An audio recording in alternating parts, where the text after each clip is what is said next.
सभी लोग अपने जूते सीढ़ियों के पास उतारते हैं और मंदिर के अंदर जाने लगते हैं। मंदिर की सीढ़ियां जैसे ही समाप्त होती थी, मंदिर के प्रवेश द्वार के ऊपर एक बड़ा सा घंटा टंगा हुआ था। उस पूरे मंदिर में एक वही घंटा लगा हुआ था। रुद्र अपने एक हाथ से वो घंटा बजाता है। रुद्र जैसे ही वो घंटा बजाता है, मंदिर में घंटे बजने की आवाज गूंजने लगती है। टन टन टन टन। रुद्र ने सिर्फ एक ही बार घंटा बजाया था, मगर वो आवाज बार बार सुनाई दे रही थी। ये मंदिर की छत के गुंबदनुमा होने के कारण हो रहा था। मंदिर के घंटे के ठीक नीचे एक क्रिस्टल का कछुआ बना हुआ था। वो कछुआ मंदिर के प्रवेश द्वार पर ही बना था। मंदिर के अंदर की दीवारों और गुंबद पर भी हाथों से नक्काशी की गई थी। मंदिर की एक दीवार पर 9 ग्रह दर्शाए गए थे। उन 9 ग्रह को शिव भगवान निगल रहे थे और एक दीवार के ऊपर पूरा शिव परिवार बना हुआ था, जिसमें स्वयं भगवान शिव, माता पार्वती, कार्तिक गणेश और नंदी बने हुए थे। मंदिर के गुंबद पर अलग अलग प्रकार की कलाकृति बनी हुई थी। मंदिर के अंदर बीचों बीच गर्भगृह में 4 बड़े स्तंभ एक समान दूरी पर लगे हुए थे। उन स्तंभ के बीच गुंबद के एकदम नीचे शिवलिंग स्थापित किए गए थे। शिवलिंग का मुंह पश्चिम दिशा की ओर था। शिवलिंग 100 सेंटीमीटर लंबा था और उसका व्यास 50 सेंटीमीटर था। स्तंभ के बाहर उसके चारों तरफ शिवलिंग की परिक्रमा करने के लिए एक परिपथ बनाया गया था, जिस पर रेड कारपेट बिछा हुआ था। मंदिर के अंदर एक स्तंभ के पास ही पुजारी जी बैठे हुए थे। रुद्र के सभी दोस्त शिवलिंग के दर्शन करते हैं और उसकी पूजा करते हैं। सभी शिवलिंग के सामने नतमस्तक होते हैं। नतमस्तक होने के बाद सभी लोग शिवलिंग की परिक्रमा करने लगते हैं। जब वो लोग परिक्रमा करते हैं तो अनजाने में रुद्र और तन्वी साथ साथ हो जाते हैं।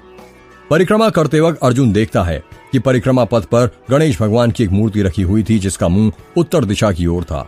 उस मूर्ति में गणेश भगवान के 4 हाथ थे, जिसमें एक हाथ में लड्डू, दूसरे हाथ में तलवार, तीसरे हाथ में वो आशीर्वाद दे रहे थे और चौथे हाथ को एक लाल कपड़े से कवर किया गया था और उसके ऊपर पीले रंग का रक्षा कवच बांधा गया था।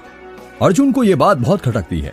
दर्शन करने के बाद सब लोग चरणामृत और प्रसाद लेने मंदिर के पुजारी के पास जाते हैं।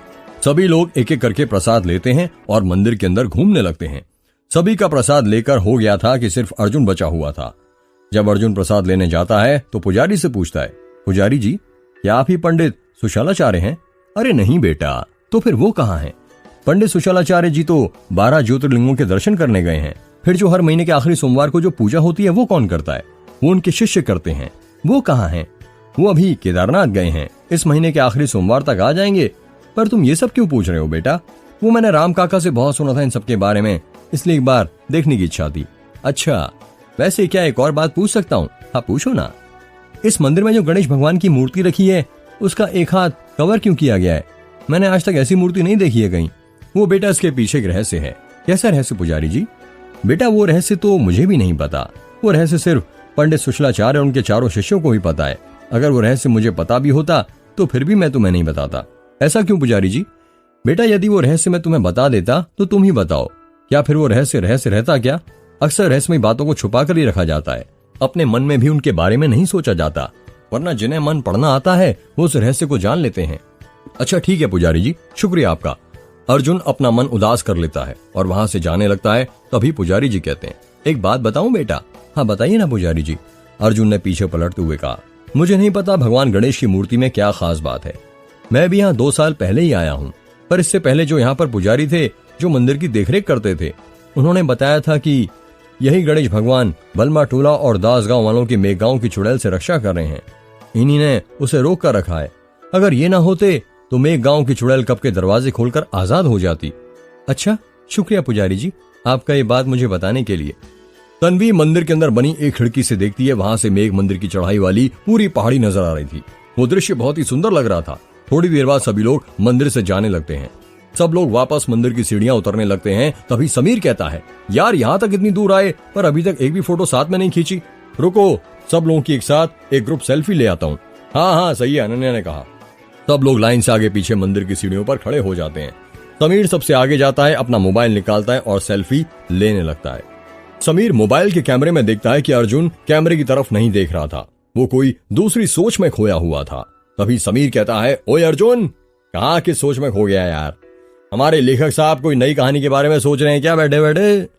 कुछ नहीं, बस वो गणेश भगवान की मूर्ति। अर्जुन ने इतना ही कहा था कि बीच में ही समीर उसे टोक देता है और कहता है, क्या मूर्ति लाकर रखा है? मूर्ति छोड़ और यहाँ पर ध्यान दे, समझा? चल अब कैमरे में देख और सब लोग बोलो चीज।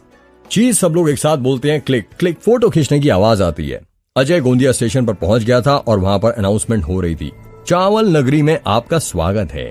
स्टेशन पर ही लगे एक बुक की दुकान के पास अजय आता है और दुकानदार से कहता है, सुनो, इस लड़की को देखा है क्या कभी? अजय ने गौरी की फोटो दिखाते हुए कहा। तभी स्टेशन पर से एक मालगाड़ी गुजरती है। छुक छुक मालगाड़ी गुजरने की आवाज आने लगती है। मालगाड़ी की आवाज के कारण अजय को कुछ समझ नहीं आता है दुकानदार ने क्या कहा था। क्या बोला तुमने? मेरे को समझ नहीं आया, जरा फिर से बताना।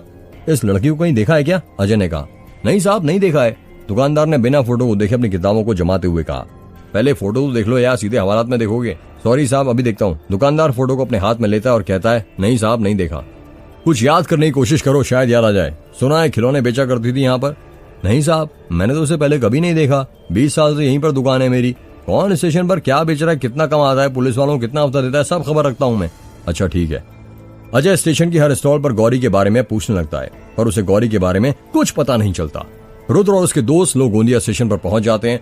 रुद्र को छोड़कर सभी जिप्सी से उतर जाते हैं और अपना सामान भी जिप्सी से निकाल लेते हैं। दोनों एक काम करो, तुम लोग अंदर जाओ, मैं जिप्सी को पार्किंग पर लगा कर आता हूँ और प्लेटफॉर्म टिकट लेकर आता हूँ। रुद्र ने जिप्सी में बैठे बैठे कहा।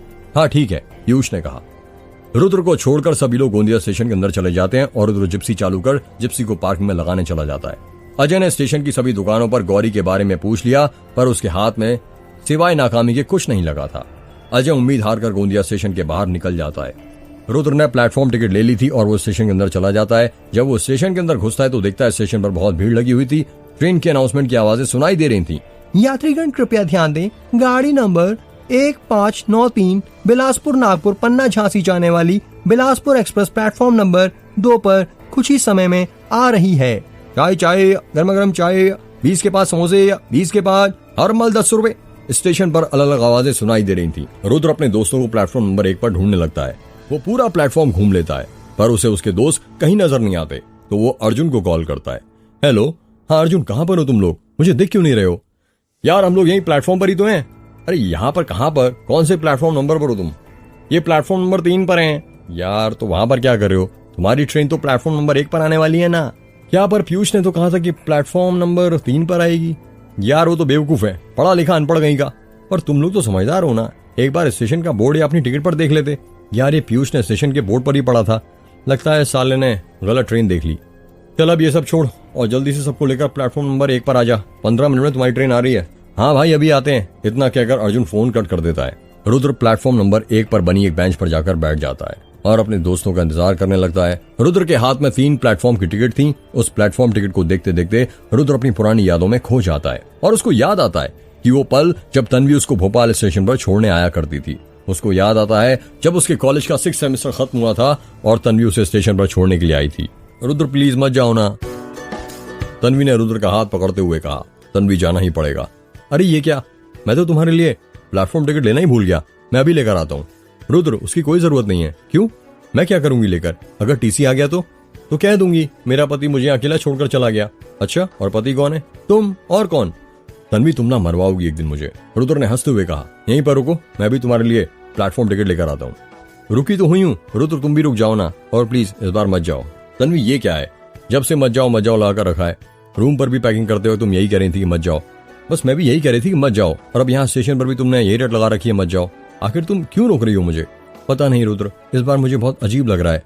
ऐसा लग रहा है कि जैसे यदि तुम घर गए तो कभी मैं तुम्हें खो दूंगी, तुम मुझसे बहुत दूर चले जाओगे। तन्वी ये बस तुम्हारे मन का वहम है। 3 साल से हम साथ हैं और अब बस 1 साल बचा है हमारी इंजीनियरिंग कंप्लीट होने में। जैसे ही मेरी इंजीनियरिंग कंप्लीट हो गई उससे पहले ही मेरा कैंपस सिलेक्शन हो जाएगा, फिर पक्का मैं तुम्हें माँ से मिलवाने गाँव ले जाऊंगा। रुद्र अगर कैंपस सिलेक्शन नहीं हुआ तो? तन्वी क्या तुम्हें मुझ पर भरोसा नहीं है? रुद्र मुझे तुम पर भरोसा है, पर अपनी किस्मत पर भरोसा नहीं है। बचपन से ही जो चीज मुझे पसंद थी वो भगवान ने मुझसे छीन ली, और अब मैं तुम्हें खोना नहीं चाहती। तन्वी मैंने कहा ना, मैं वापस आ जाऊंगा, बस 1 महीने की बात है। पक्का ना रुद्र? हाँ मेरी तन्वी पक्का। वादा करो। वादा? ऐसे नहीं जैसे हम करते थे वैसा वादा करो रुद्र। ओके बाबा। रुद्र अपने राइट हैंड की बीच की उंगली आगे करता है और बाकी सब उंगलियां बंद कर देता है। तन्वी भी अपने राइट हैंड की बीच की उंगली आगे करती है और बाकी सब उंगली बंद कर देती है। वो अपने दोनों हाथों की बीच की उंगली एक दूसरे के बीच की उंगली करीब लाते हैं और उस उंगली से ही एक दूसरे की उंगली को पकड़ लेते हैं। अब करो वादा रुद्र, तन्वी ने धीरे से कहा। वादा तन्वी, हम दोनों जरूर मिलेंगे। रुद्र अपनी यादों में ही खोया हुआ था। तभी वहां पर अर्जुन आ जाता है और कहता है, भाई कहाँ खोया है? और कब से मैं तुझे कॉल लगा रहा हूँ, उठ क्यों नहीं रहा है? वो मोबाइल साइलेंट मोड पर हो गया था। तन्वी देखती है रुद्र ने अपने दोनों हाथों की बीच की उंगली को वैसे ही पकड़ा हुआ था जैसे वो एक दूसरे से वादा करते और पकड़ते थे। उसे भी वो पल याद आ जाता है जब आखिरी बार उसने रुद्र को स्टेशन पर छोड़ा था और रुद्र ने उससे वादा किया था। रुद्र मन ही मन सोचने लगता है कि काश उस दिन मैंने तन्वी की बात मान ली होती और मैं रुक गया होता तो आज तन्वी मेरे साथ होती, आज मेरी गौरी से नहीं बल्कि तन्वी से शादी हो रही होती। रुद्र ये सोच ही रहा था कि तभी अर्जुन रुद्र के पास जाता है और उसके कंधे पर हाथ रखते हुए पूछता है, क्या सोच रहा है भाई? कुछ नहीं, रुद्र ने कहा। यात्रीगण कृपया ध्यान दें, गाड़ी संख्या 5713 रायपुर गोंदिया नागपुर इटारसी होशंगाबाद भोपाल के रास्ते जयपुर से चलकर भोपाल को जाने वाली समता एक्सप्रेस कुछ ही समय में प्लेटफॉर्म नंबर 1 पर आ रही है। स्टेशन पर अनाउंसमेंट होती है। रुद्र बेंच पर से उठ जाता है। यार तुम्हारे कोच का डिब्बा यहीं पर लगने वाला है ना? A2 में पीयूष ने कहा। हाँ भाई यहीं पर लगने वाला है, वहां नहीं जहां तू ले गया था, समीर ने हंसते हुए कहा। अर्जुन रुद्र के कान में कहता है, रुद्र अभी भी वक्त है, तन्वी यहीं पर खड़ी है, यदि मन में कुछ बात है जो तू कहना चाहता है तो कह सकता है। नहीं अर्जुन, अब काफी देर हो गई है और वक्त निकल चुका है और तुझे पता है ना वक्त कभी लौट कर वापस नहीं आता। कुछ ही पल में वहां पर ट्रेन आ जाती है और स्टेशन पर आकर रुक जाती है। सभी लोग कोच A2 की तरफ जाने लगते हैं और समीर ने अपना बैग ट्रेन के अंदर रखा ही था और वो अंदर ही घुसने वाला था कि तभी कोई उसे पीछे से रोक लेता है और कहता है, रुक जाओ तुम लोग, कहीं नहीं जा सकते।